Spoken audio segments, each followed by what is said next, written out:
With New Year's resolutions, many of us will make a vow to eat healthier, and that's a good thing. But what about our beloved pup and their nutrition? Greetings, I'm naturopathic Dr. Dennis Black, and at Rough Greens, we're on a mission to provide better nutrition for dogs because, truthfully, all dog food is dead food, which is why we created Rough Greens in the first place. We bring their dead food back to life with live vitamins, minerals, probiotics, enzymes, omega oils, antioxidants, and so much more. All with our tasty formula that dogs love. You can improve your dog's coat, digestion, and energy, and have less vet bills in 2025. Bring in a new year and a new pet. Get a Jumpstart trial bag, normally $20. Get a 100% discount with promo code RUFF. You just cover the shipping. Bring your dog's food back to life. Get your free Jumpstart trial bag. Go to roughgreens.com. Use promo code RUFF. So good, your dog will ask for it by name. Rough Greens.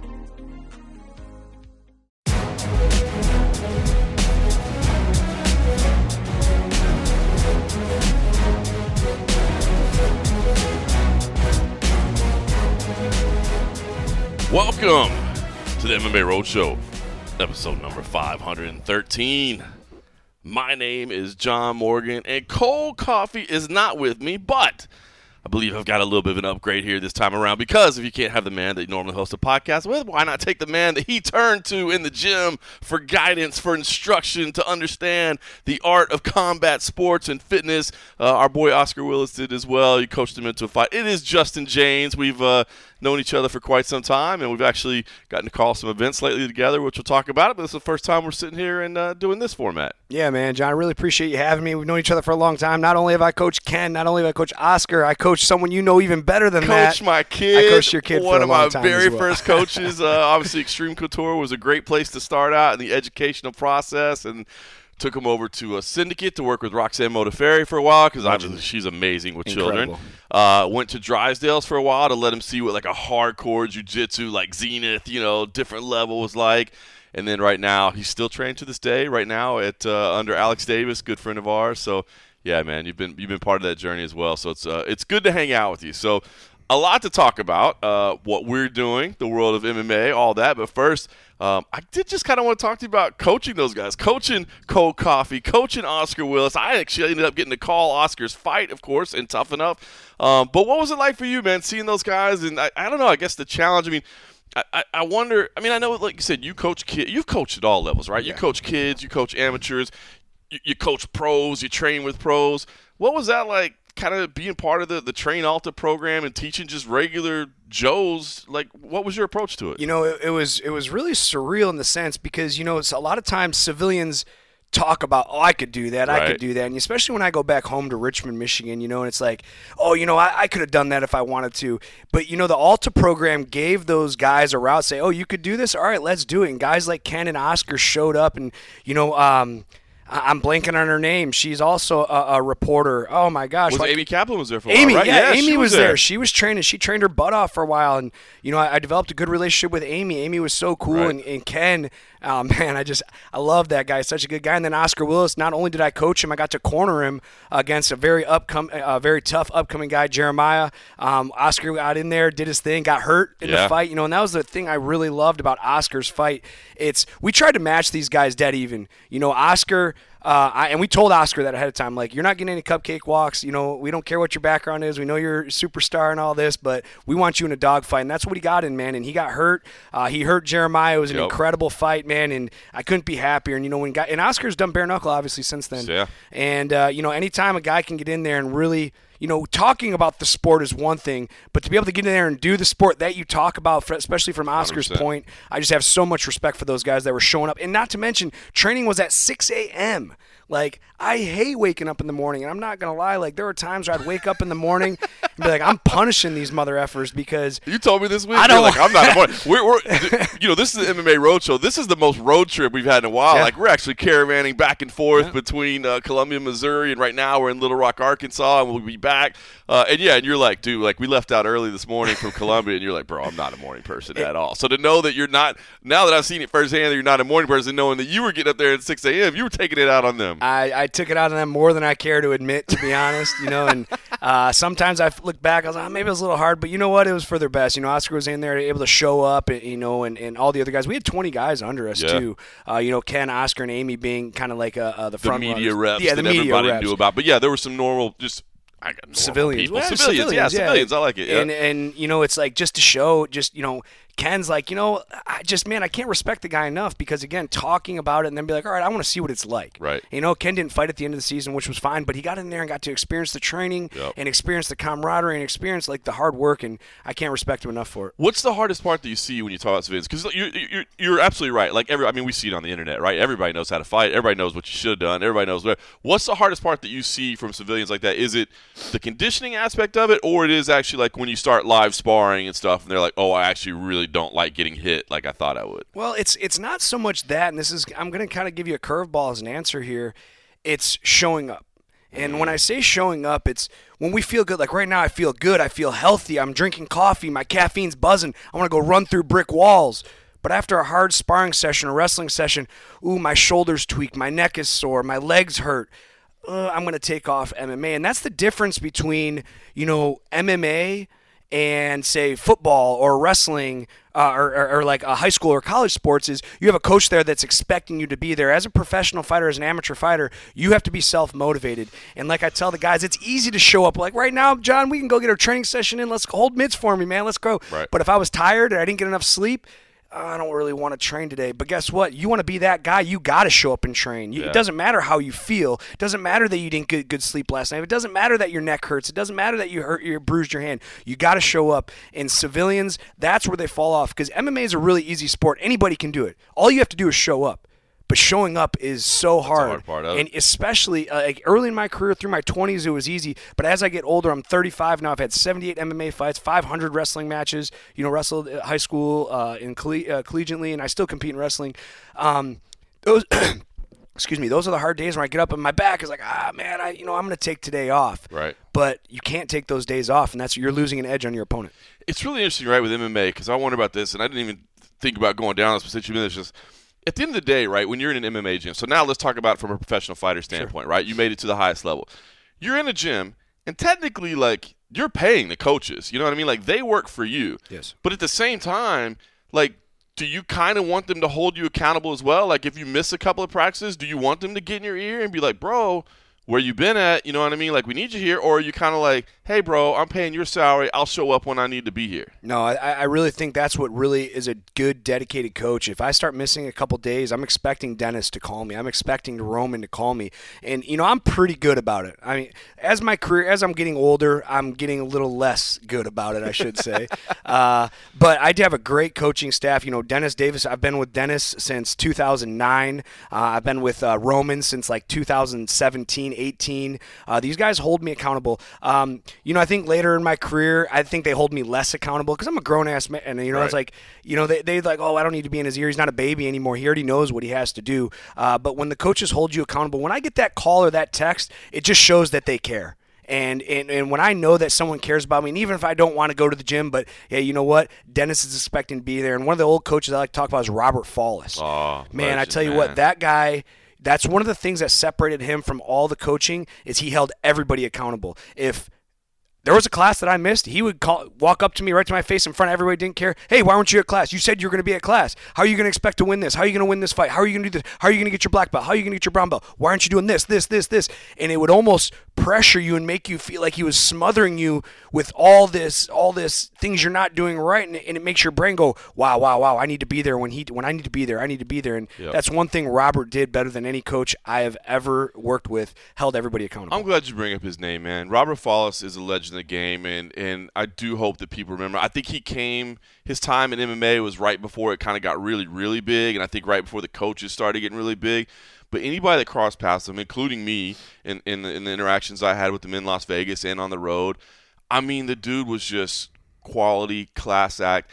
And it's so shocking. And it's just, we want to keep this fun and talk about what's going on, but it's just the Robert Fowler story is one that makes you, because he was the guy that asked how you were doing. Yeah. You know what I mean? He Absolutely. was the guy that cared about you. Never once did I think, you know what, I should probably ask how he's doing. You know, it's like, I'm good, man. Thanks for checking in on me. Yeah, no, I have these problems. You know what I mean? It was just such a terrible thing. But I'm glad you bring his name up, because I don't think there's anybody that cross paths with Robert Fowler that doesn't have respect for him. And I hope that maybe people that don't know him can always remember his name and learn about him and always be a part of the sport. Yeah, I mean, I was very fortunate to meet him early on in my career, and I had a lot of great years with him. He cornered me in Bellator.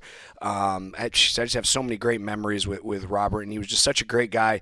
And the one thing that I'll always remember Robert for, that's something that I'm trying to translate into my coaching career, is hold my fighters accountable, and that's what Robert did. Awesome, man. All right, well, listen, like I said, we're on a road trip. It's kind of fun.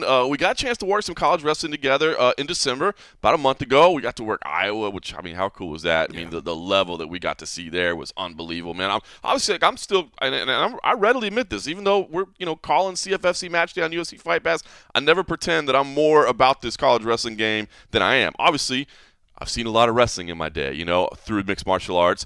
A little bit of collegiate wrestling over the time, but the focus is on MMA. But I'm still learning the game, which is why we rely on guys like you that are deep in the game that can help me out in the broadcast, and we can talk about it. And, man, I just seeing the high level that Iowa brings to the table, and then what we saw, a great duel last night between Missouri and Arizona State. You can check that out on UFC Fight Pass. We're going to see another one. I just got back from touring the facility over at Little Rock. It's going to be fantastic. A lot of great college wrestling, but man, it's been a joy to have you along. Like I said, this is kind of old. This reminds me of like old school MMA, right? Because we were kind of looking at the travel, because basically we did Columbia last night. We're doing Little Rock tomorrow, and then we do Columbia again on Sunday. And we were trying to look at the travel, and there was like no direct flights, and it didn't make sense. So we were just like, why don't we just caravan together and we'll jump in? And honestly, today, first of all, you are the world champion of sleep. I mean, you were out from the minute we left Columbia, and you woke up literally as we were pulling up to the hotel. So you handled that pretty well. Jason Liederfahn, the CEO of CFFC, he's a very safe driver. Mm-hmm. He's a very secure driver. You will get there intact. You might not get there quickly. He's not the fastest driver. You know what I mean? He's very much, I'm going the speed limit kind of guy. But, you can feel safe. But it's kind of reminds me of like old school MMA. We're like caravanning back and forth, Yeah, it definitely does, especially early in my amateur career when I was fighting for King of the Cage. King of the Cage wouldn't pay for travel, essentially. They give us gas money, but driving from like Michigan to Wisconsin, Michigan to Illinois, I mean, when we drive to Lac du Flambeau, Wisconsin, I mean, we're talking about a 15-hour drive where it's me, my dad, maybe one training. Darren Cruikshank, early on, he's an old school UFC vet. We were college roommates, so we did a lot of traveling early on in our amateur career and our early pro career.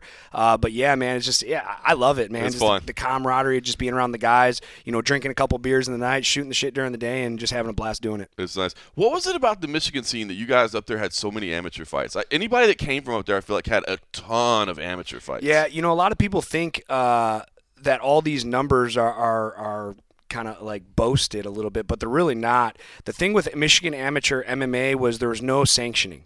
So there were times to where there'd be 3 shows or 4 shows in a month, and you can fight at every show. There was one time where I fought for Chaz Bowling, who arguably, and I want to say this publicly, that he is the biggest piece of trash I've ever come across. Chaz Bowling, I hope you hear this. You are a piece of trash. Wow, we're getting to the real stuff early. Yeah, he's my former manager, sued me for $30,000 after I got my bonus. He's just a worthless. In the UFC? Yes. Oh, he's a worthless piece of trash. But anyways, he had me come out for a tournament, and I fought twice in one night. Fought a really tough wrestler, Division I wrestler out of Central, and then another guy, I can't remember their names. But, yeah, there were times you fight twice in a night. There were times where I fought Saturday, Thursday, Saturday. I had 50 amateur fights. My goal was to get to 50 before I turned pro, and fortunately I was able to do that. But you look at guys like Daquan Townsend, he fought in the UFC. He had 40 amateur fights. Darren Cruikshank, fought in the UFC, 30 amateur fights. Like Cody Stamen, I used to referee Cody Stamen's fights because Cody and I grew up on the amateur circuit together. I went to Olivet College. He was in Sparta, so we'd meet in the middle and train, or he'd come to Olivet and train. That's how me and Cody developed such a close relationship. Then him and Darren opened up Michigan Top Team in Michigan. Then Cody came out here for his UFC career. So yeah, it was just really, there's no sanctioning. Like I remember Rocky Cantu, another college roommate, he had a gash above his eye, and they let him fight. An open cut. And they're just like, go ahead, you're good. Like, what? Okay, no problem. It was just, so that's why in the Midwest, Ohio was the worst because they had a really tough sanctioning. Indiana, early on, there was no sanctioning. You could knee in the head on the bottom, on the ground. I remember I didn't finish Johnny Hughes. Johnny Hughes is probably going to hear this. He's a fan of you. But yeah, I go down to Indiana, again for Chaz Bowling, Chaz the piece of crap bowling. And I'm going to say it every time. I hate this guy.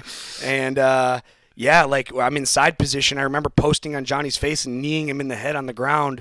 Johnny didn't knock him out because he's as tough as a coffin nail. But yeah, man, it was just a wild time. We called it the Wild Wild West, man, and that's exactly what it was. I love it, man. I still love those stories. I mean, obviously everybody's going now. There's real money in the game, and of course everybody's trying to do this for a living. I mean, you do it because you're passionate about it, but then you get to a point where if it's going to be my job, I got to make money and I got to be able to pay my bills. Sure. But I don't know, man. There's something kind of cool and pure about those old days, like. Everybody was just kind of doing it because they loved it. Nobody really knew anything about the industry yet, and they were just kind of chasing a dream, And that's exactly right. When we go to a show, you don't do weigh-ins. You just said, hey, you guys look about the same size. And it's like, who's the everyone just wanted to see who the toughest guy was. We all had these little gyms around. And like right now, it's the Conor McGregor era. Everyone wants to talk and run their mouth to a championship and run their mouth to make money. Back in those days, back when I was 17, 18, 19, 20 years old, hey, there's fights Saturday. All right, you show up Saturday at 5 o'clock. All right, you guys are about the same weight. All right, you guys are going to fight. And that's how it was, and it was awesome. That's crazy, man. Well, listen, like I said, we've gotten to work together on some college wrestling. We've got some more coming up. So I encourage everybody to tune in. If you haven't watched college wrestling, I think you've seen it, and you've had a couple shows this now. We're trying to strike this balance where, we want to serve the hardcore audience. So if you're hardcore and you're tuning in, you just get to watch the wrestling. But if you're new, we'll try to educate you a little bit too. How does the scoring work? What's going on? Why is this a point? Why is this not? So we're trying to do that. But your passion really shines through, man. So I will tell people, if you don't care to hear any more John Morgan's voice, that's fine. I get it. You hear my voice in a lot of places. But if you want to see the product, which obviously it looks great, our production team, they're phenomenal. They do a great job. But your passion really shines through, man. So I guess, is it just – Where does that come from? Why is it that you're still so committed? Because you said 500 wrestling matches, coaching. You could get to a point where you're like, dude, I'm done with this. I've had enough wrestling in my life. I'm tired of talking about it anymore. But when you're on the mic, man, your passion shines through. I really don't know. I'm going to be honest with you, John. Yeah. It's just it's natural. It's not something like, hey, I want to make sure I have high energy. It's just something happens in my heart, I guess. And then it's like, man, I got to yell, I got to scream. And it's funny that you say this because, I coach high school wrestling as well. And in the last dual meet, our guys we're kind of getting beat up a little bit, and I'm on the mat, on my belly, trying to make eye contact with my guy that's got big kids, screaming at him, shouting at him what to do, and the parents are taking pictures and videos man, this guy's a lunatic. Why isn't this, who is it? Because it's my first year. Right. So the parents don't necessarily know me. They just see this guy running around the mat, jumping up and down. When it's a close match, we're in an overtime match, you'll see me jumping in the air, trying to grab the rafters, screaming, yelling, and again, the parents think I'm a lunatic, but I really don't care what they think. I'm there to coach these kids and to show my passion in not just wrestling, but helping kids too, and helping them achieve your goals. So again, it's not just the wrestling. Well, when we're doing this, it is the wrestling. Right. But when it goes to high school, it's really my passion of helping these kids achieve their goals. So, all right, I'll tell you a story first, and then I want to get to something else too, because you don't know this either. So you and I had worked together at Tough Enough, and obviously, like I said, we've known each other for a long time, and so we had an opportunity to fill in for those duels in St. Louis when we had Iowa. And we were looking for somebody, and I said, hey, I was like, I'd never worked wrestling with you, but I knew your passion for wrestling, and I'd worked with you in MMA, and I was like, Justin fills the role. I was like, maybe he's not the biggest name in the wrestling world. I was like, but I think if you give him a shot, you guys will like him a lot. And they were like, hey, you know what I mean? If you vouch for him, that's enough for us. Your word's good. Let's go for it. Let's give him a shot. So you came in, and it was funny. I swear to God, the opening match happened, and as you were just calling the opening sequence, the director gets in my ear. He's like, do you just want to take the rest of the night off? And I was like, I think I might. I might just take my headset down and set it down because you're taking over, man. So you've done a great job, and I'm enjoying it. And like I said, we've got 2 more to work this weekend, and I'm really looking forward to it. But what I wanted to ask you about, because this is such a theme, but I think it's a real theme, and I think it's a fair theme. I think anybody that's passionate about wrestling and talks about wrestling doesn't talk just about the sport and wins and losses and, you could go all the way to the Olympics with this, or, hey, this could be a base for mixed martial arts. It's more about, this will teach you to be a man. Yeah. This will teach you the lessons that you need in life that you can take. And it's that wrestler work ethic mentality that, honestly, man, growing up in Dallas, there's more of a scene now. Obviously, our outstanding wrestler of the night, last night from Missouri was from Allen, Texas, which is a suburb of Dallas. So the scene is definitely growing. But I didn't see a lot of it when I was a kid, even as close as we were to Oklahoma. So I didn't see a lot of it. But now I see, I think, I've had my kid training jiu-jitsu. I think kids need to train some kind of grappling, whatever it may be, but I just think that's so cool. And I think it does stand true, and I guess I'm sure you believe it too. Like, wrestling is not just about the sport itself. Like, it just teaches you these damn life lessons that will guide you for the rest of your life. If you can have that kind of work ethic, if you can have that kind of, like, there is no excuse. You were out there with the other person. It was one-on-one. There ain't no teammate to blame. You know what I mean? And it's literally just, like, not just aggression, but just confidence and instilling your will. I don't know, man. It just feels like there's so many valuable life lessons in the sport of wrestling, too. You're absolutely right. And you hit the nail right on the head here, John. I'm not just coaching wrestlers. I'm coaching the future. You know what I mean? The future of our country. You know, and at the end of the day, 5%, maybe even less of that are actually going to wrestle in college. You know, so when you got a roster of, 100 guys, maybe just a couple of them will decide to wrestle in college. I wrestled in college, but you're absolutely right. You take the mentality of wrestling and that grit and the grind. It doesn't matter if you're running a podcast, if you're running, my co-host on my podcast 10-7 runs a tutoring company. If you put your head down and grind, you will be successful. And wrestling teaches you that. Instead of like, blaming a mishap, like when I've lost and when I lost in the UFC, it was like, it was the referee's fault, or I slipped, or this or that. No, we wrestlers hold themselves accountable for their victories and their defeats. Right. And that's one thing, when you look at like football, I look at, I'm a big Detroit Lions fan. I don't want to talk about it. I'll start crying. It's a little too fresh right now. But, a lot of people are like, oh, it's because of Jared Goff. It's because of Jared Goff. Are you kidding me? That's one player. That's that loser mentality. Jared Goff is going to sit and, wonder what he could have done better, but it's a team effort. When it's wrestling, it is you on the mat, and there's no excuses to make. And whether that's wrestling, whether it's at your job, whether you're starting a podcast, hold yourself accountable, and that's what wrestling teaches you. Yeah. Where do you stand on, obviously one of the things we're trying to do at CFFC Match Day is help the sport grow. Rob Haydack, our CEO, he was a former collegiate wrestler, former coach. He's passionate about it. He wants to help the sport grow. Where do you stand in terms of, like, the showmanship aspect of it, right? Because obviously one of the wrestling mentalities thing is very much like shake hands, get off the mat. You don't flex over your opponent. You don't do the. But you're starting to see a little bit more of that creep in. And I'm kind of halfway, because I do like the, like, blue collar get in mentality, like, Detroit Lions fan, Barry Sanders, right? Just hand the ball to the official and get out of the end zone. Do you know why he did that? Do you know why I did that? What? Wasn't some of his dad told him? That's exactly right. His dad, right? Yeah, his dad said, you don't do any of that flaunting stuff. You hand the ball to the referee, and that's what he always did his whole career. For the rest of his life. That's freaking awesome. All right, look, I'm going to tell you right now, going down a whole different rabbit hole, but I, as a kid, we're similar ages, obviously, one of the great things about being a Cowboys fan like me or a Lions fan like you is you get to see your team play every Thanksgiving, right? Which is always a great tradition. But I'll tell you what, man, I used to love watching the early game when Barry was playing, dude, because we knew the Cowboys would come on, but the opportunity to watch Barry play, and I always used to think, and I know this is maybe a little bit of sacrilege because Emmitt Smith is revered by the Cowboys, but I always thought, bro, if we had Barry and that offensive line, like, he's running for 30,000 yards. That's hands down the greatest running back of all time. Yeah, there's no question. His lateral movement, his stop and go movement really he wasn't super fast. He didn't run a 4.2, 4.3, 4.4, but his lateral movement is just, they used to say that he could run sideways as fast as he could run forward or back, and that's just insane. And you watch his moves and the way he moves his body, he looks like water, just like the way he would form. And they just put a monument up in Detroit this past year of him doing his famous, like, where his body is like almost parallel to the ground, but he's still on his feet when he's leaned over, and it's just like, man, amazing. Normal people can't do that. Amazing. So where do you stand in that? Because now again, I'm not talking about like the youth level. Youth grappling tournaments, like, somebody's crying, like, it's the hardest, it's the worst. So I'm not talking about like at the youth level, but I don't even know, maybe at the collegiate level. Like, I know we had some, there were some frustrated people before at match day when we had Campbell University against App State, one of their conference rivals, and Tay Gadiali, the heavyweight, kind of celebrated over a guy, and like, the other team was very disappointed.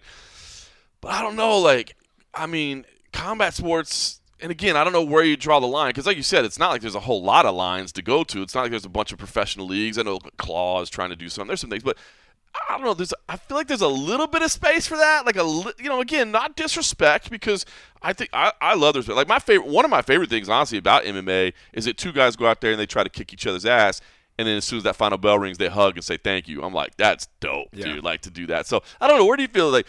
And again, not at the youth level, maybe not even at the high school level, but is a little bit of fun and showmanship okay, or do you think like no space in wrestling for that? I tell you what, as the sport's evolving now, I was never big on it. I went out there, I raised my hand, and that was it. But think about as the sport's evolving, we're trying to make it more popular. People want to see the excitement. They want to see guys excited after they win. Typically, in my old day, you win a match, you shake hands, you throw your hands up, cool, you win, move on to the next. It's kind of boring. Yeah. And I feel with time, things are changing now, man. Sports are changing. And I am that old school guy to where shake hands, get my hand raised, walked off the mat.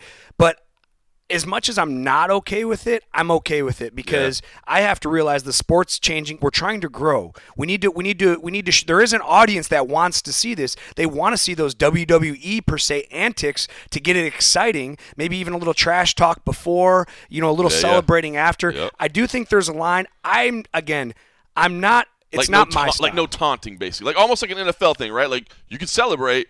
Yes, but I don't want the pistol move in the face or the throat slash right. I mean, like it's entertainment, and as we're growing as a sport, like the old school shake hand, get your hand raised, walked off. That's boring, man. But we can see a guy, man, shake his hand, throw his hands up, do a backflip, that's that guy's energy is gonna transfer to the crowd, and you're gonna hear it and you're gonna see it. Again, wasn't my style. Still isn't my style, but I can see the younger guys coming in, and I'm totally okay with them doing it. That's awesome, man. Well, hopefully you guys will tune in, gives NCAA Wrestling a try on UFC Fight Pass again. We've got Little Rock and Oregon State tomorrow night. We've got Mark Munoz's kid. I don't know if he's going to go. He hasn't gone since the Cliff Keen in December, and so I don't know if he's going to go, but I hope he's – Chris Brennan's kid is actually there as well for Little Rock, so there's some MMA ties in there, so hopefully people will give it a shot. But let's talk some MMA, and then we'll talk some bare knuckle boxing as well. But we'll talk some MMA first. Okay. UFC 310. I like this, and I've heard a lot of people say this, and I agree. I like when the UFC doesn't follow immediately with a card right after a pay-per-view because you can keep talking about it because it's like such big stories. You know how this thing just moves on. What was your biggest take out of 310 as we're a couple days later and you're remembering all? I mean, is it yeah, I mean, I feel like Marab's a big story. There's still kind of controversy with Umar, the broken hand.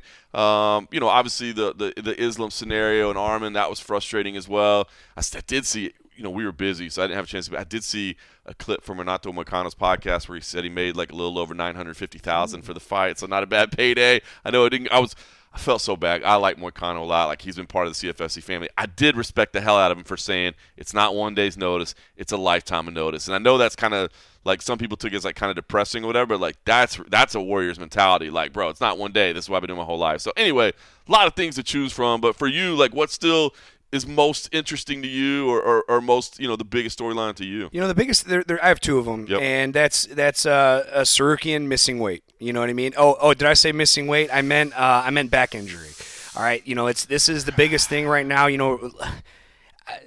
Listen, I made an incredible video about it. I don't believe that he was injured. On a growing YouTube channel. Go check it out. Yeah, check it out. 10-7 MMA, guys. It's on YouTube. Just getting over we're over 700 subscribers. I've gained like two. After posting this video about Sarukian, I've had like 200 new subscribers in the last week. Nice. So just getting it started. I love it, a little man. traction, man. So all right. So you said it. You say you don't think he was injured. You think it was purely a weight miss. Yeah, I really do. He's had trouble making weight in the past, and when we talk about making weight in the past, we're talking about 156.0 pounds. All right, now he has to make 155.0 pounds, and for those of you that don't know, a lot of guys are like, oh, well, it's only one more pound. Like, what's one more pound? One more pound is death. All right, yeah. And let me tell you this: when I've missed weight by 0.2, 0.3 before, people are like, what do you mean you missed weight by 0.2? Like, how do you do that? It's like, listen, you feel how I feel, and you get back in there, and as a fighter. He was 6 pounds overweight on Thursday, he talked, which isn't really that much. But again, we don't know where he started. Yeah. There's times where I'm 15 pounds overweight on Monday, and then I'm 5 pounds overweight the night before, and I can't get any more sweat going. And we saw those photos on social media like a few weeks out. Like, it wasn't like it looked like he had a whole lot of like water weight to give. This guy he's shredded. He looks almost like a bodybuilder, of how lean he is. And here's the thing: if he goes in there and steps on the scale and misses weight, I don't think the fight's going to be called off, but he can't win the championship, and Dana White's going to be ticked off. And a lot of people are comparing this, and I think it's an unfair comparison. Charles Oliveira, when he missed weight, to Sarukian making weight. to this situation with Sarukian. It's uncomparable because Charles was the champ, and he has made championship weight before. And Charles, and that's one thing. Man, I freaking love Charles Oliveira because you know what? He showed up, he missed weight, he ate it on the chin, and he's moved on from it. He didn't try and make an excuse, and he could have. He could have made an excuse. Because there was a lot of weird backstory with that. Like, there were people I know that were with him. They were like, dude, he went and was still sweating in the hour. He peed during the hour. And you're telling me he peed and was still sweating and dropped no weight.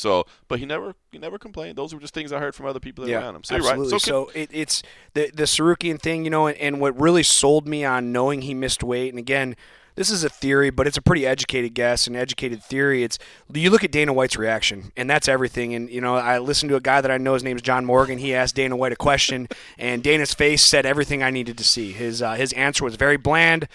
He knows something like when you're cutting weight in the UFC and you're in the hotel. I was at Staybridge when I was for the Apex. Like guys will come in, they're checking on you. Hey, how you doing? Hey, they want to see what you're doing. They want to see. Are you in the bathtub? Are you holding mitts? Because I think it educates them, too, because there's so many different ways to cut weight, so they want to check on everybody. I think when they checked on him, they realized that he was struggling, and they went back to Dana White and told him the truth. And I firmly believe that he knew he was going to miss weight, and he was just making a back injury as an excuse. I mean, well, all right. So, all right. This is interesting, right? Because you know me, even though I'm not really doing as much journalism anymore, now I'm doing more broadcasting, behind-the-scenes work, all that, I still have that long-time journalist background, right? And as a journalist, I can't speculate. I need facts. I need everything, right? I have to do that. But you said it, an educated guess, right? And I will say this, that do I believe that maybe he had a back injury that forced him to not be able to cut weight that he wanted to? You know what I mean? Like those things can all tie in together, right? And then, I've heard some people say, hey, look, even just the weight cut itself can cause issues with the back, because obviously you're dehydrating and all those things. So they could all tie together. But I know exactly what you're saying because – again, I don't like to speculate. That's not where my base comes from. But if I'm just being honest, as a person who has sat in that press room and interviewed Dana thousands of times, the answer that he gave was very telling, right? Because I tend to believe exactly the way you do. And again, I'm not trying to – and I like Arman Sarukian. I was singing from the hills that, this dude is a much better challenge than these odds seem to indicate, right? Sure. I think he's a great fighter. I think he's trying to handle it right. Like, he's not protesting. He's saying whatever. But it was very telling, right? Because if something had happened and, they really felt like some freak injury had happened or something weird that was completely out of Arman's control, I feel like Dana would have said that. Guys, this is unfortunate. The guy did everything he could. He earned his way here. He, he slipped on a banana peel back here. Who could see this happening? We don't want to take that away from him. We'll let the man heal up. We'll get him. You know what I mean? There was none of that. It was just like, yeah, I don't know, man. And I want everyone to understand, I'm not throwing shade at Sarukian right now. Right. I think he's an incredible fighter. Yep. And, I'm just going to say this the way it is.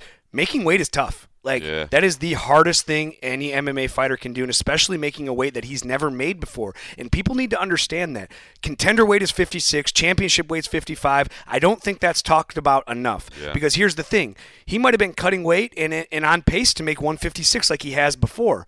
But then when you realize you have a whole nother pound to go, man, and again, I'm not throwing shade. The guy's an animal, and I know it looks like I'm throwing shade. And, dude, making weight is the hardest thing. It's way harder than the fight. When people say, once I make weight, my job's easy. I get to go in there and do everything I've been preparing my whole life for. But making weight every single time is hard. There's never been a time where I'm like, wow, this is easy. That's crazy. All right, so you said there were two things about it. So that was number one. I mean, I guess to wrap that all up, how far do you think – how long do you think it's going to take Islam to get another shot? Do you think are we talking about multiple fights? You mean Sarukian? Yeah. I let's say Islam. Sorry about that. No worries. Arman, how do you like multiple fights, like a long time? Man, I mean, it could be – if he goes and knocks out like two top 5 contenders or, say he goes against Justin Gaethje and sleeps Justin – I mean, hard to argue. Hard to argue. Goes and beats Charles Oliveira, knocks out Charles Oliveira. It's going to be really hard to argue. But I think it's going to be at least 6 months.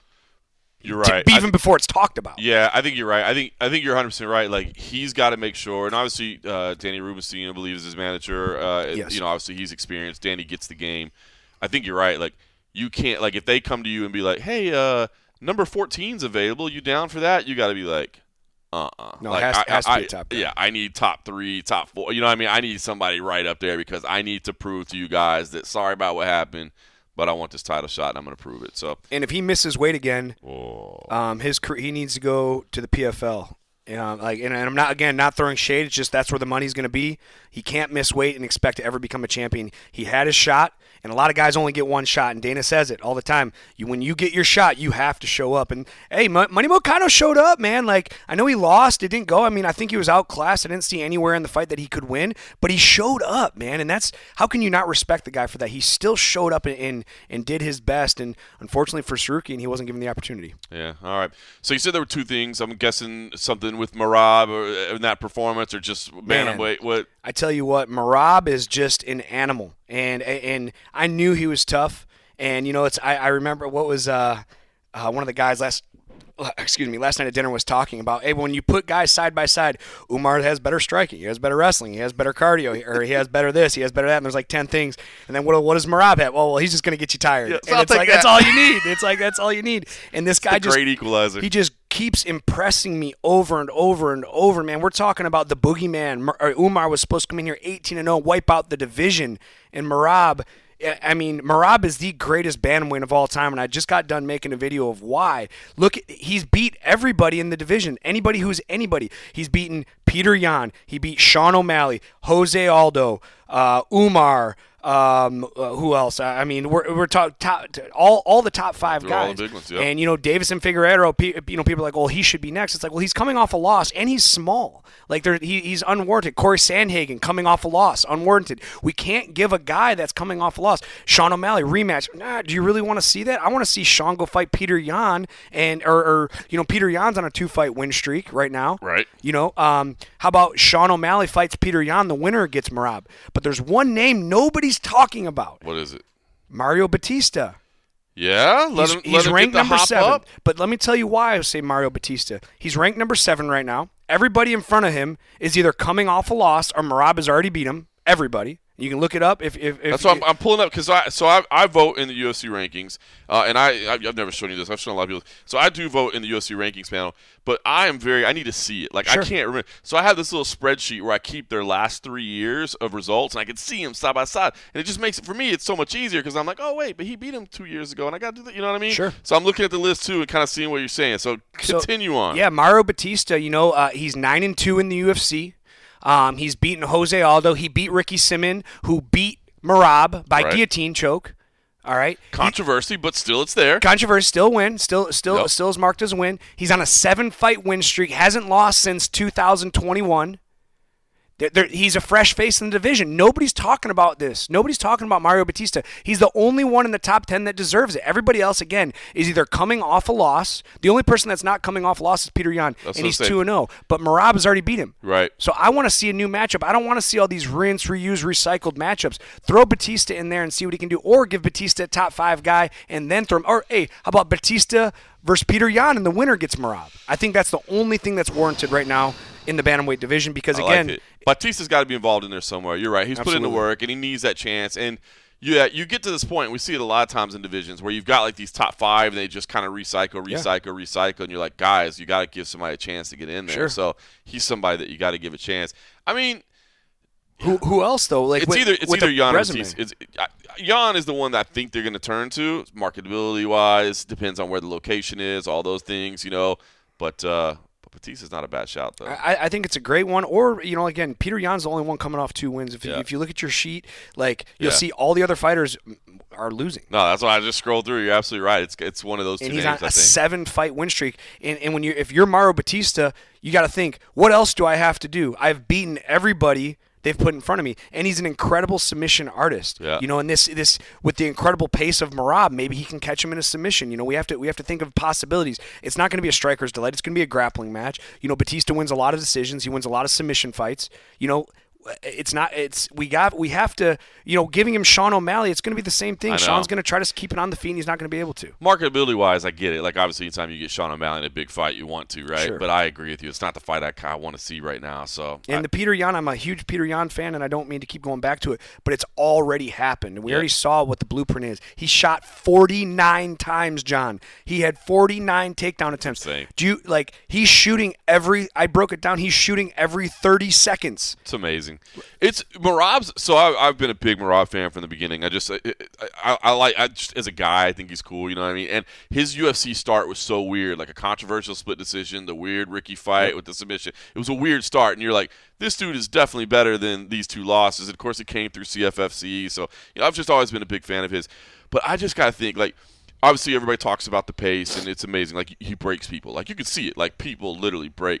But I just think, too, from his perspective, like, can you imagine how free that must be to know, like, I can literally go 100% from the start, and I will never get tired. Like, I don't need to worry. Like, maybe I need to hold something back. You know what I mean?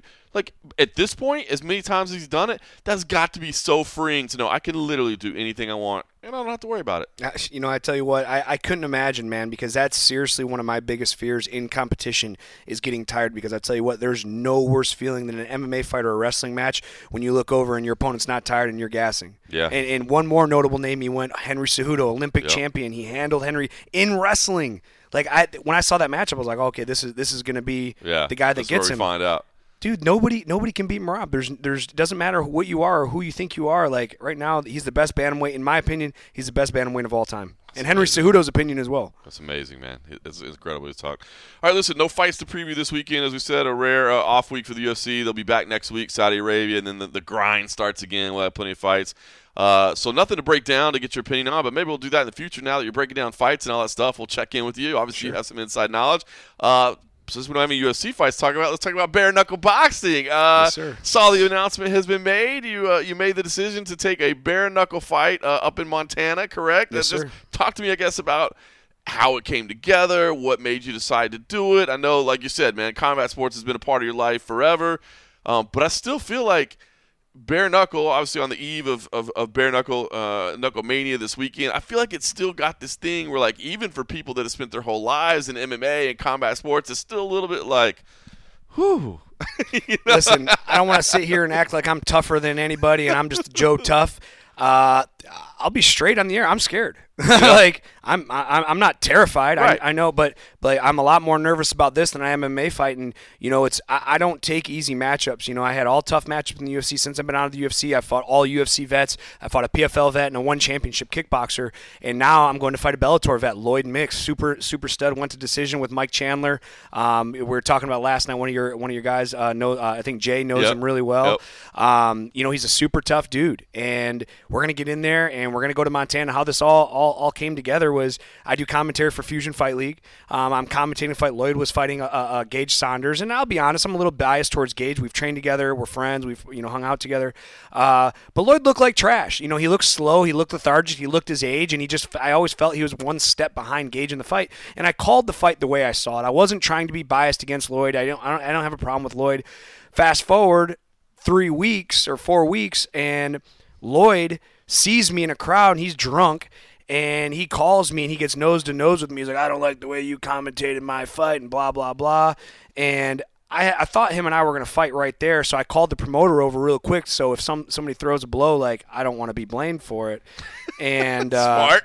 So the promoter comes over here. I'm like, hey, we can handle this. So we originally talked about doing an MMA fight.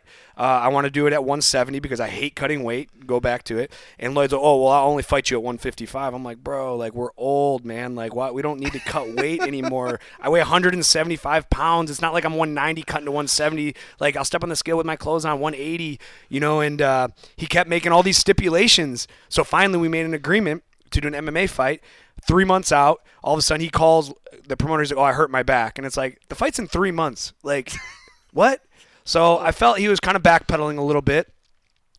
Reschedule. And so Terrell hits me up. He's like, you still want to do this? And I was like, yep. And he goes, oh, well, Lloyd won't do it. Lloyd doesn't want to do MMA because he thinks you're just going to wrestle him. I'm like, dude, I have 2 takedown attempts in my last 15 fights. Like, I mean, I do have a college wrestling background, right. But I don't like to wrestle. For one, it's exhausting. And for 2, the fans want to see blood and they want to see knockouts. And at the end of my career, when I was in the UFC, guys, if you saw in my fights, like, I didn't shoot to take guys down. I honestly think had I shot to take guys down, I would have had a much longer and more fruitful career. Yep. But my ego gets in the way. So Lloyd's like, well, he won't do MMA. He'll only do bare knuckle. I said, okay, fine. I'll do bare knuckle, but it has to be at 160. There's no there's no negotiating. I'm not going to 55. I'm not cutting fucking 30 pounds or 20 pounds to make 155. Yep. It came together. Allegedly, let's hope Lloyd shows up. I'm really nervous. I'll be honest. I don't want to get my teeth knocked out. Yep. And I have great teeth. I never had braces. I have white teeth, and I'm gonna have a double mouthpiece, Fortis mouthpiece, one of my sponsors. Big shout out to Dave and Fortis. We're gonna do a top and bottom mouthpiece because, again, I don't mind getting cut. I don't mind getting lumped up, but I don't want my teeth knocked out, man, and I'm terrified of that. I think that's a very fair request. That's not a bad one. Yeah, that's the thing you see with bare knuckle. I guess the biggest thing you see about it is lacerations, cuts. They're gonna happen. Like it's just way easier. It's just you're gonna see more blood. But again, it's not. It may be a little bit visceral to look at from the outside if you're not used to it, but they're really not that bad. Like the cuts and the damage isn't any worse. But yeah, that with the bare knuckles to the teeth, man, that's not a good thing. I just think I have a good style for it. I mean, I'm gonna be like fighting, with my arms around my mouth, kind of looking over because, again, hit me in my noggin. I have a really hard head. I think there's cement in my brain, so just don't hit me in the teeth, Lloyd, please. I think the other thing too is just accuracy of your punches, right? Yeah. Like that's so big. Like just you can't afford to break your hand, number one, because that's the only weapons you have. That you can't turn to the takedown at that point. No elbows, no knees, whatever. Like that's your only weapon.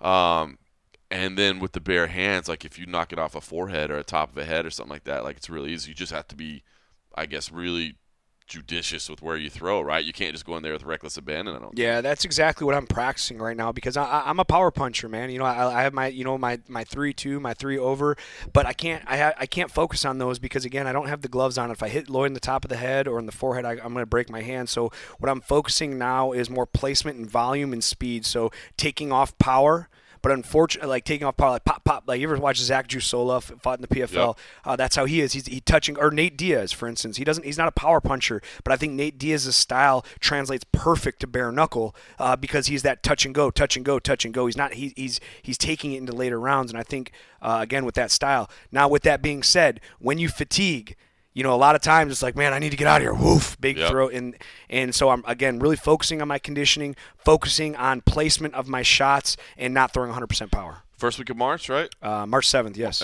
Missoula, Montana. Pay-per-view?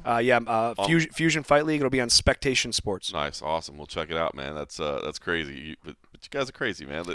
That's why you're fighters. It's just it's just another check mark for me. Check mark UFC, check mark Bellator, check mark PFL, check mark bare knuckle fighting now. So if I get in there and I enjoy it, because I don't know if I'm going to like it or not. I look up to Chad Mendes a lot. Yeah. He's a big hunter. He's obviously UFC Love champion. Mendes, how can you not like the guy? He's guy. Awesome. But after I watched him in bare knuckle, he's like, this was complete chaos. This is not how I thought it was going to be. He wasn't sure if he was going to do it again. Obviously, he did do it again. Yep. But it's complete chaos. And when I hear someone that I look up to like Chad Mendes say something like that, that gets me a little nervous. And I might get in there. I'll never back out. And I'm not going to cower down. I'm going to fight. But after the fight, I might not like it. And if I do like it and I win, I already talked to Bare Knuckle. They're talking about doing a 64-man tournament this year. I think if I beat Lloyd, who's undefeated in Bare Knuckle, he's 3-0 in Bare Knuckle.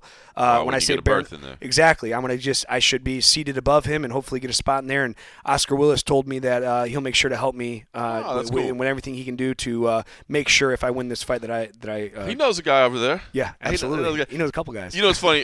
Chad Mendes, obviously legend, man. I love that guy, and you're right, his reaction. But I think, look, it's a very fair and honest reaction. I will say another guy. Now, Ben Rothwell has had insane success, and obviously as a heavyweight, things are a little bit different, right? I mean, he's throwing one punch and people are going away. But Ben Rothwell, another legend that I've loved forever, man, a great guy. And he has just sung the praises of it because he's like, look, man, the training is so much easier. He's like, not that I'm not committed to it, not that I'm not training hard, but like, all the grappling that just kills my knees, kills my back, just makes it impossible. Like, that's the hard part of mixed martial arts, right? It's not, like you said earlier, like making weight's the hard part. The training's the hard part. I always joke, like, bro, if shit went down in a second in a bar and anybody on the UFC roster needed to clean it out, they would. You know what I mean? Because they can, but it's like all that grind of getting ready and the psychological side of it too. But as far as just the body as you get older, he sings the praises of it, and he's like, bro, I love this stuff because I can do it forever. And I'm really hoping that I fall into that category. And I just don't know. Where I'm at a point right now to where I might hate it, and fortunately, Ben Rothwell, it's great that he says that, because Nate Pettit, coach at Extreme Couture, always compares me to Ben Rothwell, says like he looks like he's my dad, bald with the beard, drinking beer, slinging big punches. So if Ben liked it, I might like it too. I can see that. Real quick, because we got to head off to another point. We've got some production meetings and all that to get to. We'll be on the call Friday night, so we won't be able to see this. The Global Flight League, they're going to have their draft and everything. Are you're in the gym? Are people talking about this? I mean, I see a bunch of names being associated with it. Are guys in the gym asking questions or talking about it? Or? I see the GFL on social media all over the place, but I'm not seeing nobody in the gyms talking about it. At least out, and I don't really, and I think the reason nobody's talking about it, at least at Extreme Couture, is Ray Seffo coaches at Extreme Couture, president of the PFL. Yeah. I think that's kind probably of feel like a little bit of exactly. It's mostly everything in the gym's talked about is the PFL. Yeah, and the other thing I could see too is even if you are all in, like let's say you've talked to GFL and you're a fighter and you're all in on it, you don't really know, right? It's kind of wait and see. Like so, maybe you don't want to be out there being the first one, being like, guys, follow me. When you're like, I don't know, they're like I think it's gonna work. So PFL is. I think I was looking at that. So PFL, the Dubai card, the PFL. Well, it's the Road to Dubai. Bellator. Road to Dubai, PFL with the Bellator title. It's confusing. I know they're working to fix this. They're going to get over it. I think we'll probably get to watch it while we're driving back because it's on Saturday morning, so maybe we can throw that on in the car. And exciting for this one, man. I mean, look, they got some work to do. This whole merger of the two organizations, and obviously, man, I love Ray Seffo, long-time guy. I mean, we've crossed paths all the time, always great, asked about the kid. He's the man. But, I mean, we're not saying anything you wouldn't say to the guy's face, right? Sure. You know what I mean? Like PFL and Bellator, this merger, it's a little bit clunky right now. I think they're trying to move in the right direction. It looks like they're trying to make changes. But is it catching your eye? Are you paying attention to it? It's a little hard to follow sometimes with these morning fights, and sometimes their PR leaves a little bit to be. To be done, but are you into it? Are you excited to watch this one on Saturday? I tell you what, I am excited about the PFL, and the reason I'm excited about the PFL is because they're not making the same sport brand as the UFC. They're trying to do their own thing, as you know, with the tournament format, which I thought was incredible. Yep. I think there's things they could have sharpened up a little bit in the tournament format because, as we talked yesterday, depending on, if you go in there and you get 2 easy fights, who's the girl that we were talking about? I can't never remember her name. Liz Carmouche got the tougher path, and then Dakota yes. Sheva got the easier path, and it was clear that not that they were disrespecting Liz, but this is their new hot, commodity. So let's, push her up. So I think those things could be ironed out. But the idea, and then when they have the live odds going on during the cage, they have the stuff in the gloves that show you how fast you're throwing. I think they're really trying to make a new brand, and they're doing their best. Unfortunately, it's just not catching traction right away. But I do think with time it will. Like Ray is very, very smart. He has incredible PR guys. And again, this is. They're going into new territory. They don't want to just do the exact same thing the UFC is doing and hope that their name can catch up. They are trying to do different things to attract attention of a new audience or a different audience to try. And the rail will be straight up. We're not competing with the UFC. We're only competing with ourselves to get better and get better and get better. And that's what the PFL is doing right now. 100%. That's the way to look at it, man. So, well, listen, a lot of going on. A lot for us. We're busy. We got stuff happening. So I will give everybody one last encouragement to check out CFFC Match Day this weekend on UFC Fight Pass if you can. Appreciate your time, brother. We got some stuff to go handle. We'll go do that, but appreciate you taking a few minutes and carving it out for me. Always. For everybody else out there, you know how it goes. Thanks for listening.